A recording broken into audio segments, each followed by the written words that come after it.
Yes, sanibonani molweni ndimashironi siyanibulisa konke la nikhona eSouth Africa kakhulukazi ke eThekwini siyanibingelela ke ngani zakwethu ohlelweni lwenu oluyingqa izivele yona ke iDurban Network igama ke ngusabelo Ndabase ungakhohlwa ukuthi uhlelo ke lolu tshela nje ngazo zonke izinto ezenzeka eThekwini namaphetholo siphinde ke sidlulele ezintweni ezenzeka eSouth Africa nasemhlabeni uwonkana ngihambi ke ngedwa igama ngusiyabonga. This is the Durban Network bafowethu siyabonga kakhulu ngokuthi nihleze nikhona nisupporta buka nje namhlanje sigqoke kamnandi ikipa zayo ke iDurban Network i-podcast emnandi kakhulu yakhona la eThekwini kodwa njengoba umfowethu beseshilo sitholakala noma ikuphi indaba zethu zisabalela impela indaba zethu ningakhohlwa ukuthi uhlelo ke lelo lixhaswe yiyona ke i-Native Guards abagadi abagada ngentshisekelo mawufuna ukwazi kabanzi ngabo it is www.nativeguards.com. You can either go to their offices which are situated in the heart of Durban, which is Diaconia Center at office number 2030. Siyahlabela ke phambili nohlelo. Sihlabela phambili ngempela ningakhohlwa ke bafowethu ukuthi wonke ama podcast ethu lawa esiwenzayo akhona futhi on the audio version akhona lapha kwi Black Radio. Ungakwazi nje ukuthi ungene ku-internet utype uthi Black Radio then ukwazi ukuthi uyolalela ke ama-audio lalele zonke le nhlelo esihlezi sinazo la zayo ke iDurban Network. Bafowethu indaba zikhona ke ziningi okwenzekayo mfowethu usichazele now umhlola wenzeka lapha kwi-EFF nangu uDali Mpofu esesula futhi naye uyasula impela usulile uDali Mpofu. What's surprising is that he was even involved in the formation of Umkhonto Wesizwe, for which it's something that came as a surprise. But I think it was a surprise kuthina because indlela achaza ngayo ukuthi abe EFF okanye leadership ye-EFF iyakwazi lokho. So kunento eziningi eziloko ivela manje ezithanda nje ukusivezela esinye isithombe nge-EFF nangokusebenza kwayo and stuff. Kodwa ke ngicabanga ukuthi okuningi sekuqala ukuvela obala manje ukuthi inhlangano ebukeka inama challenges behind closed doors. Sayibuka thina siyibuka ngalendlela esiyibuka ngayo but I mean they are going through the worst. Mhlambe lento isho ukuthini mase kusula ngempela labantu ababukeka beama pioneers ayo mhlambe isho ukuthini lento ngabe khona yini ukuthi kunomuntu lapha mhlambe uNdlovu kayiphikisa. It has been highlighted over and over ukuthi uCIC which is Julius Malema most of the time igama lakhe lithanda ukuqojame enkathini eziningi, you know. So for which I think naloko mhlawumbe can be the result of what we are seeing or what is playing out right now. Because apart from uDali Mpofu kunama heavies ukuthi uNdlozi na uyasula. So like kunaleyo nto nje you know ngeke ngayibona kwenye ama blog athanda ukubika nje into ekuwukuthi ziyizona zona. So ekuveza lokho waleyo blog. So asazi ke but time will tell kodwa nje kuyabonakala ukuthi impela abantu ade bebambe umgqiqo wayo EFF sebethanda ukuthi bahlehle manje esingazi ukuthi going forward izokwazi ini withstand the pressure that is playing out. Mhlambe sasilapho kungani imost yabo beya kwi-MK party. I think regarding or considering ukuthi some of its members were there when the EFF when the MK party was formed njengawo Dali Mpofu. Lokho kuchaza ukuthi mhlawumbe the time kwaba khona ukuhlala phansi ngoba khona okuvelayo ukuthi before EMK was formed imember eziningi zale inhlangano mhlambe ezincane masingabeka kanjalo o EFF o ACT nezinye kuthiwa zabizwa zahlaliswa phansi kwathiwa as dissolve into one party which is MK party for which abaningi ababonanga ngaleloso bagcina bengavuma ukuthi mhlawumbe dissolve inhlangano zabo kufonywe iMK party for which lo ngicanga ukuthi now it's playing out ukuthi the time presentwa leyo idea abanye bayibona or basiqoma istory saleyo idea ukuthi mhlambe they didn't have much power to move immediately ngoba mhlambe ama-head alezo nhlangano ayengasiqoma istory saleyo idea. What do you think was the idea or was the mission yalo muntu owayeproposa lokho ukuthi inhlangano ezincane zonke zihlangane zibe inhlangano eyodwa? Mhlambe babebuka ukuthi uma bezohlangana babe inhlangano eyodwa bazokwenza ama-numbers amaningi. I-ideology behind that formation will be strong as well. And zonke izinto mhlawumbe engathi mhlambe abazozichampiona zizoba nesisindo ngoba kuzobe kwabantu abanezwi nabantu already abanama followers. Kunjalo lapha emakhaya usho kanjalo usabela umfokandabase. This is the Durban network. Sihlabela phambili mfowethu kubonakala kunama factory amaningi atholakalayo a-ownwa abokufika akhiqizwa oma-ships amanye bahamba ngeenyawo phezukwawo.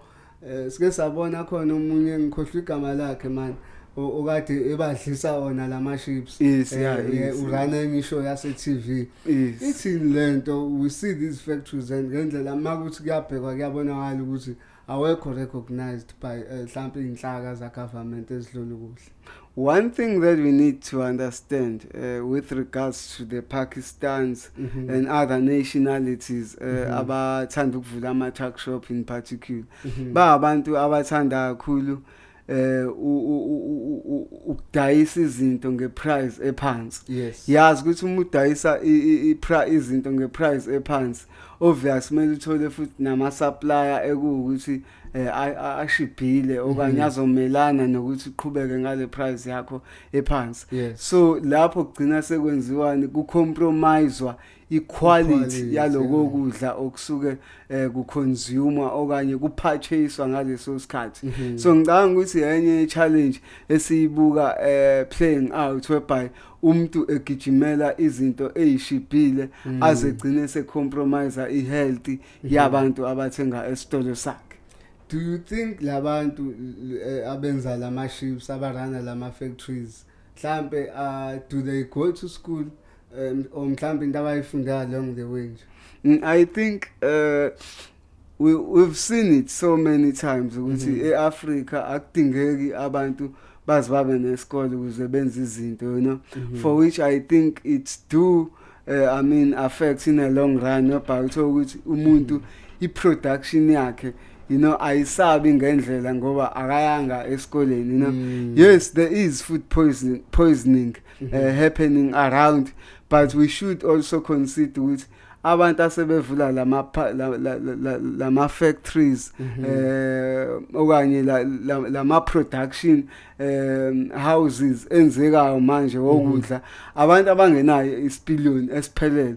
So for which you'll find ukuthi even i-formula yokwakha leyo nto mhlambe mangabe sithi formula is 2 to 1 wena mhlawumbe usenza 2 to 2 5 to 2, you know. So iformula iyona eyakha ukudla ukuthi uthole ukuthi kuyakwazi ukuthi ku-reach ama standards. So for which bayawageja ama formula uthole ukuthi mhlawumbe sekucontayithela kakhulu kungefanele kungabalance bese igcina le nto seyi-add poison.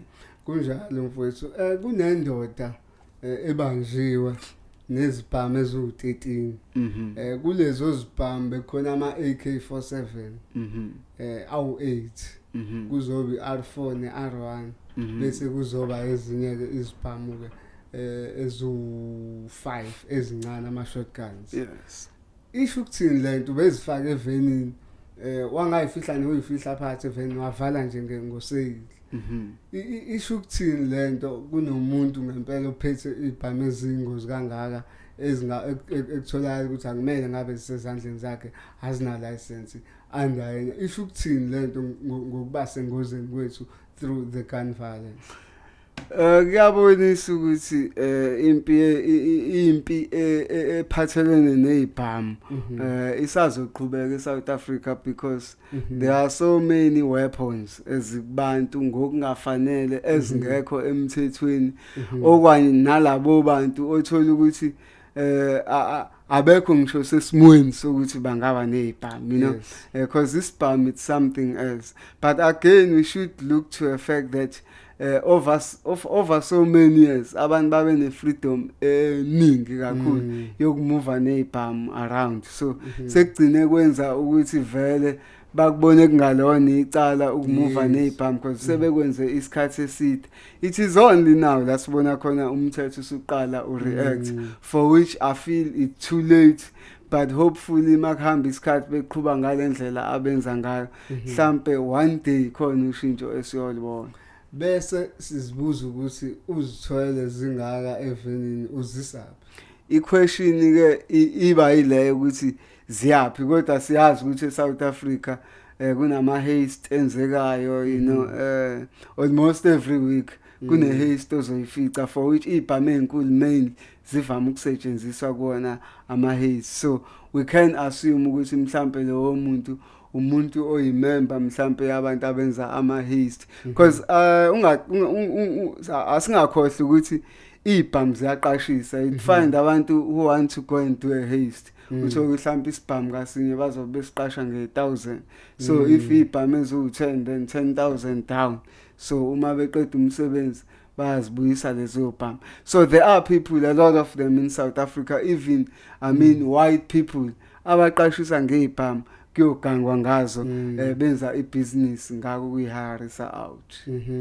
This is the Durban network injalo nje impi yezibhamu isawuthi kuphela njengoba umfowethu siyathemba ukuthi abakasizodlo bazoqinisa umkhankaso njengoba sebeqalile ukuthi kuliwe na indaba yezibhamu ngoba phela bayaphela abantu eSouth Africa. This is the Durban network, sixhaswe yiyona iNative Guards, inkampani yama security, njengoba shilo masiqala ukuthi akhona futhi lama episode esiwenza atholakala nakhona ku Black Radio. Okwakho nje ukuthi uye ku Google uthi Black Radio Zeno FM, uzokwazi ukuthi uyithole lapha iBlack Radio, ukwazi ukuthi udownload ne-app uyilalele njalo, ukwazi ukuzwa wonke lama podcast, wonke lama episode ale podcast yethu iDurban network. Siqhubekela phambili mfowethu, there's a big war and it has been there for a very long time between Uber and Metre taxi drivers. Egoli esibukeng kunesehlalo nje ensukwini esenzekile saze saphindeka kabili whereby abama Metre taxi athi uyathatha endaweni ethile wama Uber bamthubule bambulala, kwaze kwenzeka kwalandelana kwakabili ensukwini zilandelana. So ithini lempi mhlambe ithini ngabantu bama Metre taxi ngoba abasebenzisi app bona basebenzisa the traditional way yokuthola abantu ama customers osebenzisa imoto zabo. Mhlambe ithini nje lento mawuyibheka? We just need to face the reality with any business that is not regulated, it is bound to cause some conflict. So into esazoqhubeka ngeke izistop. That's why today izimpi zamatekisi zingaka ngoba ibhizinisi okanye i-mode of transport which is not regulated. Yes. So kuzokwenza ukuthi njalo umuntu mefila engamevuke ezwe ngathi angayothenga imoto ahambe aye kothenga imoto ukuthi imoto ziningi akacabangi lokho, ucabanga lokho kusekhanda lakhe ukuthi unemali yokuyothenga imoto. So once vele business lingaregulate lingakalelwa lingena police ukuthi iyaligayida, so kuvele kuzoba nezimpi. So angeke size sithi owe Metre taxi akangali owe Uber akangali, labantu bobabili bajahisa inko. So into ekufanele iba regulate noma ibakalele ukuthi uhamba ufikela umthetho noma into ezobhalwa phansi ibe ise umthetho kubuyona oyilandela uyenze isekelo sokubagada labo bantu. So up until the day wonke lama transport mode akhona ezoba neregulation ekhona nokunakeka okuthile okuzoba khona. Ngiyacabanga ukuthi izimpi ziyoma ngoba umuntu uyobazi ukuthi ngihamba la ngigcine la noma ngabe ethanda kangakanani ukweqela kwenye indawo akeqi ngoba into ithi uphelela la. Yiloko kuphela futhi okuyoqeda izimpi ezikhona kulama transport mode angaregulate. Mhlambe ake sibheke nje ngokwethu ngoba phela ibusiness eningi kubantu abamnyama ukungabekezelelani phakathi kwabo nokungafuni laba abanye understand ukuthi nalaba abanye sebekhona phela kwi-field. Mhlambe ukuthi ku-introduce i-app engasiza nabo futhi laba bama-meter tax angeke yini kuze kube isisombululo. Kungaba isisombululo but you need to also consider ukuthi ba abantu abamela beme khona ngoba banezathu ezithize. One of isizathu engake ngasizwa nje esokuthi abanye babo bafila like iUber inemali encane.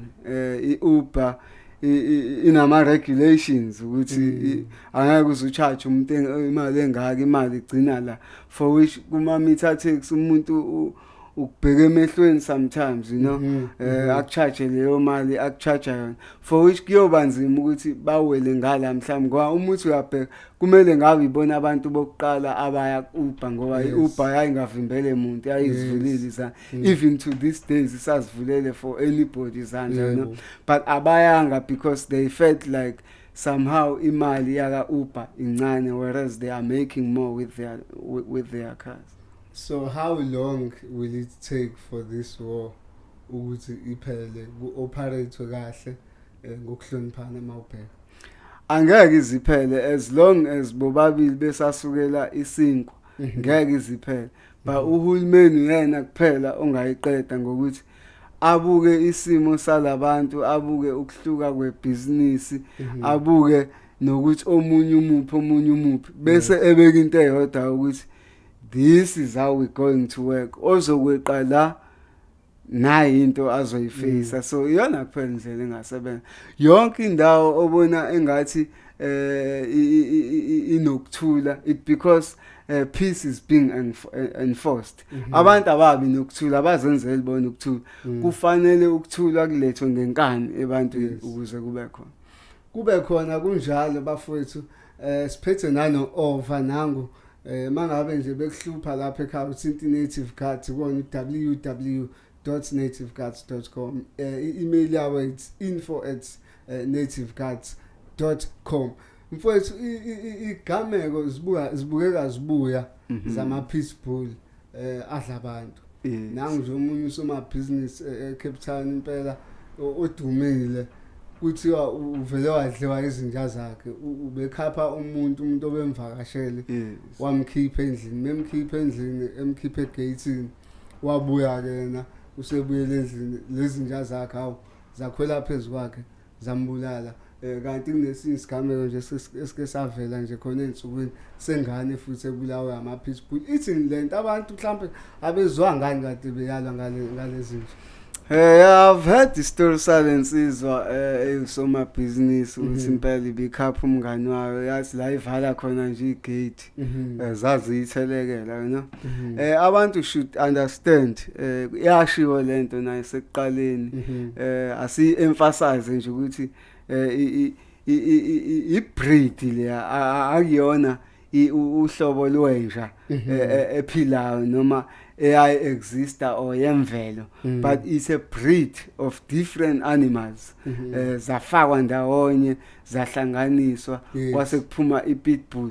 So at any given time iya-attack, iyakhohlwa, inengqondo ehlukile from ezinye izinja ngoba vele yona ayizange yakhiwe naturally ukuthi ngabonda nomuntu.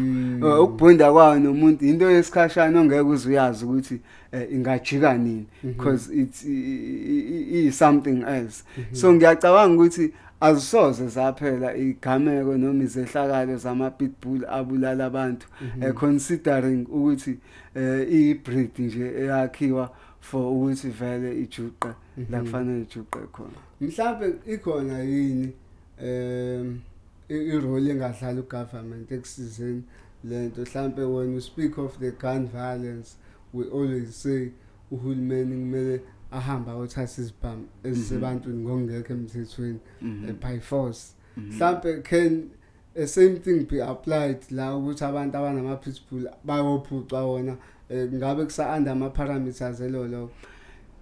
Kunzima ukwenza lokho ngoba noma zibaluma izinja kanje zabo kodwa futhi irole ye-security ezidlalayo kubona inkulu kakhulu uma ngabe sekuzothathwa lolu hlobo lwezinja lususwe ebantwini then again futhi sogcina uba expose kuzona lezigebengu abazibalekelayo.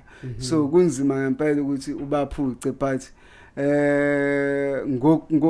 ngokwanda kwezigameko ezifanayo webaya abantu bebulawa izinja zabo ezilohlo kuyogcina mhlawumbe ngelinye ilanga abantu kufanele yena uhulumeni abavikele ngokubaphuca zona lezinja for which I don't see it kuyinto ezokwenzeka anytime soon. But mhlawumbe kuyofika kuleso sigaba ngoba in reality ama pitbull awasozayeka ukubulala abantu whether abanikazi noma abantu abayidlulelayo noma igebengu ayoqhubeka because ayuhlobo lwe-breed engajwayelekile. In North Korea ama social khona ngokwe instruction ya government wakhona abhizi njengamanje asiza ama social seRussia ukuhlasela ama social ase Ukraine. Ithini lento mhlambe ngabe sidonseka sisondela kwi-world war ngoba siyazi ukuthi amazwe lawa amakhulu ngokwezempi mase kwazi ukuteam up together ukushaya amasosha ase-Ukraine. Uma ngicanga uKing Jong Un lo wase North Korea yes.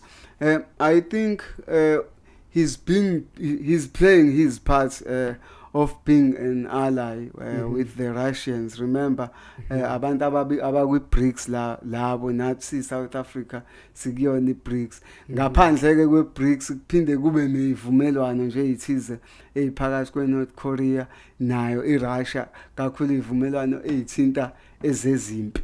So ngicabanga ukuthi wonke umuntu uyazi ukuthi iUkraine ayiyodwa njengamanje isizwa iNATO okuwukuthi iNATO it is a formation of amazwe ahlukahlukene amaningi kakhulu esingabiza ngama western countries. So uma ngabe zogadla kanje uJohn Hun ushavele abantu azi ukuthi bathi mapha bayizizwe bahlasela iRussia kodwa bayifihlile kodwa bayaziwa mangabe usubhekisisa. So ngicabanga ukuthi he's just playing his part of being an ally with the Russians. Mhlambe can we see ngoba impi yaseRussia nase Ukraine ibuka seyidonsa isikhathi eside mhlambe njengoba sesibona iNorth Korea seyijoyinile singabona mhlambe abanye futhi bejoyina bexhasa uPutin noma ucabanga ukuthi lokhu kungaletha okuthile mhlawumbe okungenza ukuthi impi vele iphele ngoba ngizwile ngathi nawe Donald Trump uthe entweni nje ezipriority yakhe njengoba ngena meqala nje sebenza ngoJanuary ufuna ukuqeda lempi ephakathi kweRussia neUkraine. Ngeke azayiqeda impi ephakathi kweRussia neUkraine because ama interest kaPutin angeke aza control ukuthi uDonald Trump ufuna nokuthi ucabangani.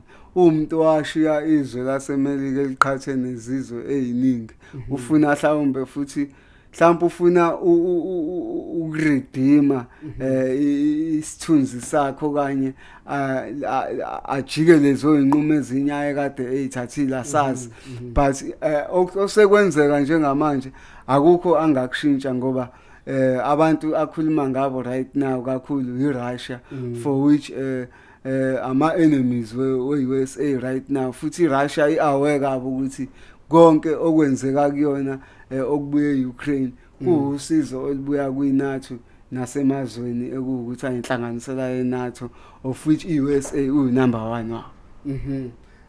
Asibuyele kwezakithi eThekwini kunento ekade ikhona la khona bekukhishwa or bekuvezwa ngokusemthethweni istage sa King Shaka eKing Shaka Airport. Yes. So bekukhona ku president uRamaphosa naye ke inkosi uMisuzulu kaZwelithini.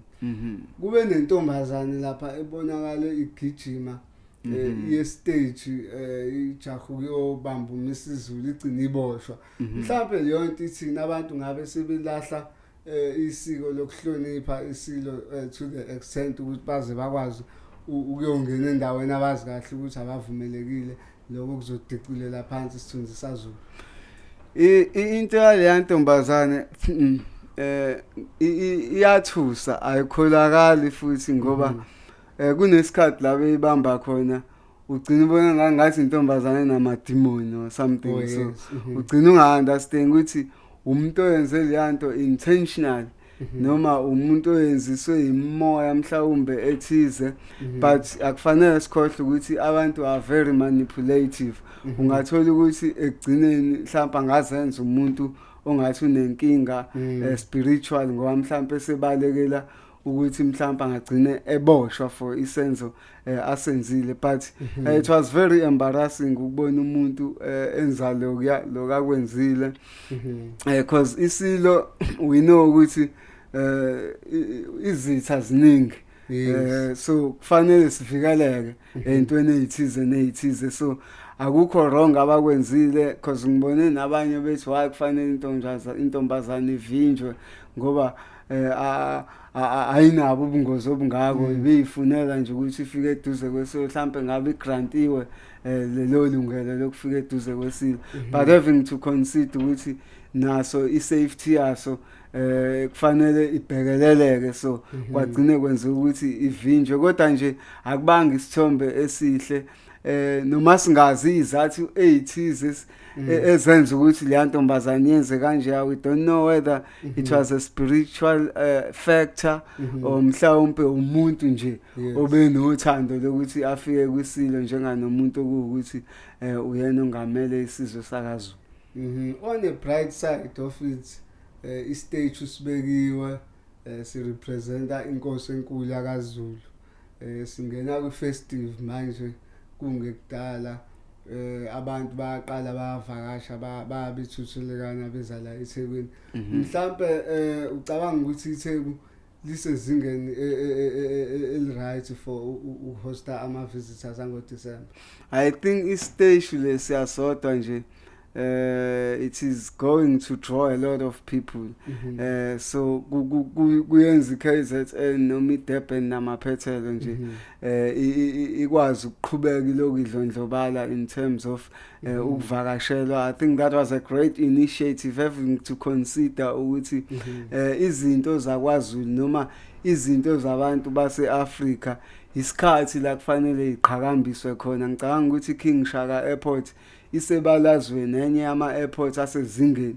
So having istation sakhe ke uKing Shaka kuchaza likhulu lokho ukuthi kushuthi kuyahlonishwa ubukhosi bakwaZulu, buyahlonishwa ubukhosi base-Africa babantu abamnyama. So ngiyacabanga ukuthi kuzonyusa kakhulu ezokuvakasha, kuphinde kwenze nje nathi ukuthi sabantu baZulu Natal siyiqhaje ukuthi indawo esezingeni njenga ne-airport yethu iphinde futhi ibe nestage somuntu okukholakala ukuthi yena esaqanjwa ngayo.